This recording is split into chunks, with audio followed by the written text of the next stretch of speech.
इस वक्त एक बड़ी खबर आ रही है। सोशल मीडिया और जो माइनर्स होते हैं, नाबालिग होते हैं, उनको लेकर इस वक्त की बड़ी खबर। सोशल मीडिया अकाउंट पर सरकार का नया मसौदा। सोशल मीडिया नियमों पर सरकार ने जारी किया है मसौदा। 18 साल से कम उम्र के बच्चों के लिए बनेंगे नए नियम। मसौदे के मुताबिक माँ बाप की सहमति से बनेगा अकाउंट। 18 फरवरी तक आपत्तियों के आधार पर बदलाव किया जा सकता है। सीधे चलेंगे, मेरे साथ मेरे सहयोगी पीयूष इस वक्त मौजूद है। पीयूष, पूरी डिटेलिंग बताइए, इसमें क्या है, अभी इसका स्टेटस क्या है, ये जो मसौदे की बात हो रही है, कब इसको अमली जामा पहनाया जाएगा और ये होगा कैसे? बिल्कुल, देखिए, इलेक्ट्रॉनिक एवं सूचना प्रौद्योगिकी मंत्रालय ने ये जो डेटा प्रोटेक्शन एक्ट लाया गया था, उसके तहत डीएडीटी नियमों का मसौदा जारी किया है और इसमें 18 फरवरी तक जो आपत्तियां आएंगी, बेसिकली सभी हिस्सेदार होंगे, आम आदमी भी इसमें पार्टिसिपेट कर सकते हैं और इसके अलावा कोई भी सोशल मीडिया कंपनी और इसके अलावा जो भी एग्रीगेटर है वो भी अपनी आपत्तियां जाहिर कर सकते हैं। उसके बाद इस चीज को, यानी कि इस मसौदे को पूरी तरीके से लागू कर दिया जाएगा। अभी जो मसौदा जारी किया गया है उसमें ये साफ तौर पर कहा गया है कि 18 साल से कम उम्र के बच्चों को सोशल मीडिया पर अकाउंट बनाने के लिए माता पिता की बहुत बहुत शुक्रिया। इससे पहले ऑस्ट्रेलिया में एक बड़ा फैसला लिया गया है। वहां पर यह कानून बन चुका है कि 16 साल के कम उम्र के बच्चे जो हैं वो सोशल मीडिया अकाउंट नहीं बना पाएंगे। अब फिक्र का फोकस एक ऐसी ग्लोबल न्यूज पर जो आप सिर्फ इस शो में एक्सक्लूसिवली देखने वाले हैं। ये एक ऐसा डेवलपमेंट है जिसका संबंध रूस यूक्रेन युद्ध से है, लेकिन सबसे खास बात यह है कि इस खबर के सेंटर पॉइंट में भारत है। विश्व में जिस धरती की ब्रांडिंग वसुदेव कुटुंबकम वाली है, क्या वहां पर दो कट्टर दुश्मनों की मुलाकात हो सकती है? क्या दिल्ली में रूस के राष्ट्रपति पुतिन और ट्रंप की सबसे पावर पैक मीटिंग हो सकती है? हमारे सहयोगी मनीष झा को यह जानकारी सीधे क्रेमलिन से मिली है। पुतिन के दफ्तर से आई सुपर एक्सक्लूसिव ग्लोबल न्यूज आप सिर्फ इसी शो में देखने वाले हैं। विश्व में शांति का संदेश देने वाला भारत आने वाले कुछ समय में रूस यूक्रेन युद्ध रुकवाने को लेकर बहुत बड़ी भूमिका निभा सकता है। अमेरिका में जो बाइडेन राष्ट्रपति की कुर्सी पर अब सिर्फ 17 दिन के लिए है और इसके बाद 20 जनवरी को डोनाल्ड ट्रंप अमेरिका के नए राष्ट्रपति बन जाएंगे। राष्ट्रपति बनने के बाद ट्रंप की पहली और सबसे बड़ी प्राथमिकता यही होगी कि वो किसी भी तरह से रूस यूक्रेन युद्ध को रुकवा दें। ट्रंप जब चुनाव प्रचार कर रहे थे तभी से प्रण लेकर जनता के बीच जा रहे थे। लोगों से वादा किया था कि वो प्रेसिडेंट बनने के बाद पहला काम बल्कि 24 घंटे में युद्ध रुकवा देंगे। यूक्रेन पर किए जाने वाले भारी भरकम खर्च से अमेरिका को वो बचाएंगे, ये भी वादा है। उन पैसों का इस्तेमाल वो अपने देश के लोगों की भलाई के लिए करेंगे। अब चूंकि ट्रंप के राष्ट्रपति बनने में ज्यादा दिन नहीं बाकी हैं, तब उनके सामने नाक का सवाल यही है कि वो इस सौगंध को पूरा कैसे कर पाएंगे, क्योंकि इसके लिए उन्हें मॉस्को में बैठे पुतिन से दुनिया के किसी भी कोने में आकर मिलना होगा। वैसे आपको बता दें कि पुतिन भी ट्रंप से मिलने की इच्छा जता चुके हैं। पुतिन खुद ट्रंप से यूक्रेन युद्ध पर बात करना चाहते हैं और पुतिन ट्रंप से दुनिया के किसी भी कोने में मिलना चाहते हैं। हमारी आज की ग्लोबल न्यूज इसी पर आधारित है। क्रेमलिन से आई ये बिग न्यूज हम अपने फिक्र के सभी फैंस को देना चाहेंगे कि टीवी9 भारतवर्ष को एक्सक्लूसिव जानकारी मिली है। भारत रूस की ओर से तैयार की गई ऐसे चुनिंदा देशों की लिस्ट में अभी सबसे ऊपर है जहां पुतिन आकर ट्रंप से मुलाकात कर सकते हैं। यह मुलाकात दिल्ली में हो सकती है। अगर सब कुछ प्लान के तहत हुआ तो बहुत संभावना है कि इन दोनों परस्पर विरोधियों की हाई प्रोफाइल मीटिंग दिल्ली में किसी खास जगह पर हो। वो खास जगह क्या प्रधानमंत्री का आवास हो सकता है? इस मुद्दे पर अभी हमारे पास मॉस्को से ही जानकारी आई है। हमें पता चला है कि भारत में पुतिन और ट्रंप की संभावित मुलाकात को लेकर मॉस्को में चर्चा तेज है। क्रेमलिन से जुड़े कई लोग मानते हैं कि भारत की भूमि पर ही ट्रंप और पुतिन की मुलाकात सफल हो सकती है। आपके मन में प्रश्न होगा कि पुतिन की लिस्ट में भारत सबसे ऊपर क्यों है? तो क्रेमलिन से जुड़े सूत्रों का कहना है कि रूस एक ऐसा मित्र देश की तलाश है जहां ट्रंप से यह मुलाकात बहुत सहज हो।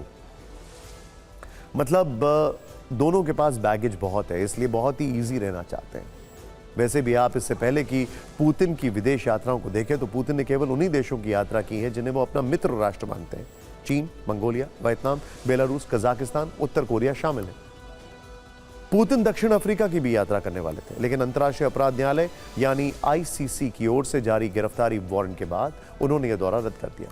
आप इन देशों के बारे में थोड़ा भी जानते होंगे तो समझ पाएंगे कि ट्रंप इनमें से किसी भी देश में जाकर पुतिन से नहीं मिलेंगे। खासकर चीन और उत्तर कोरिया अमेरिका के पुराने दुश्मन हैं, जबकि पुतिन कई बार कह चुके हैं कि रूस यूक्रेन युद्ध में कोई देश शांति ला सकता है तो वो भारत और चीन है।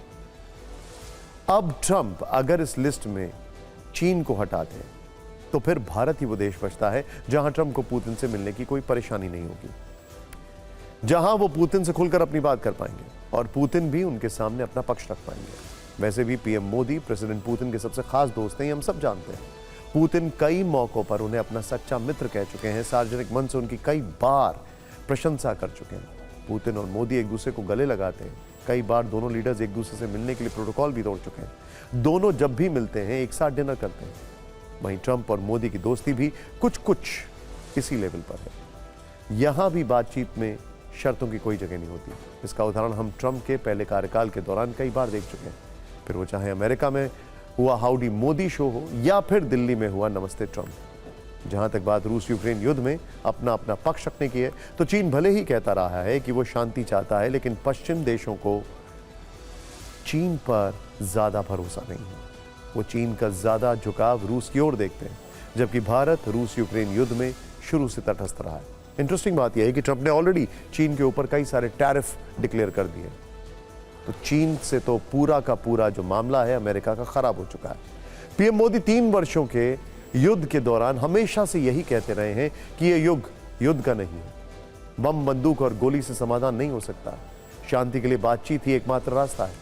और वो पुतिन से लेकर जेलेंस्की तक सबसे मिलते वक्त यही बात बड़ी बेबाकी से कहते रहे। यही वजह है कि पुतिन और जेलेंस्की दोनों ही कई बार सार्वजनिक रूप से कह चुके हैं कि भारत दोनों देशों के बीच जारी युद्ध को रुकवा सकता है।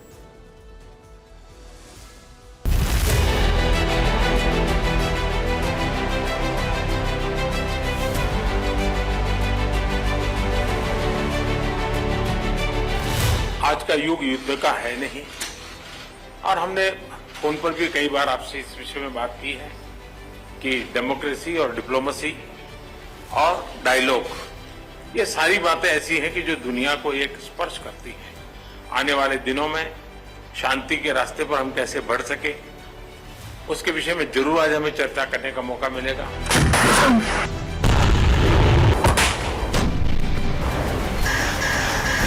मैं आपको विश्वास दिलाना चाहता हूं कि शांति के हर प्रयास में भारत अपनी सक्रिय भूमिका निभाने के लिए तैयार है।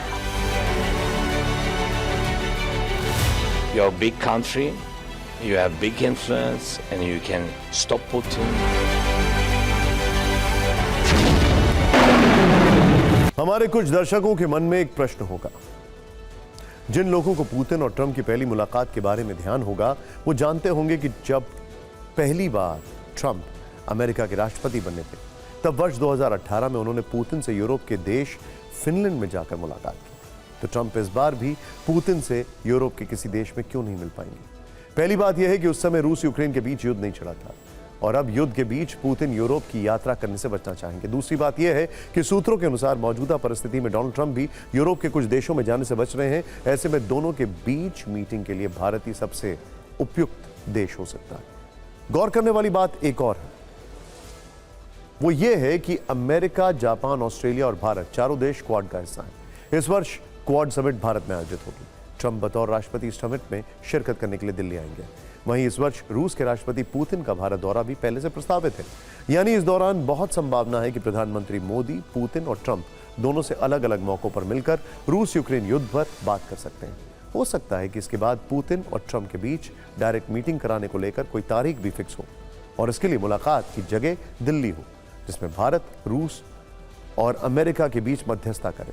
यकीन मानिए, ऐसा मुमकिन है। और वैसे भी कहा जाता है कि कूटनीति में संभावनाओं की बहुत जगह होती है। कूटनीति में बहुत सारे फैसले पहले से बताकर नहीं लिए जाते हैं, और मोदी सरकार में भारतीय विदेश नीति की तो पूरी दुनिया मुरीद है। और बैकडोर ट्रैक टू डिप्लोमेसी अगर कुछ ऐसा हो रहा है तो शुरू हो चुकी होगी, आप ये मान कर चलिए।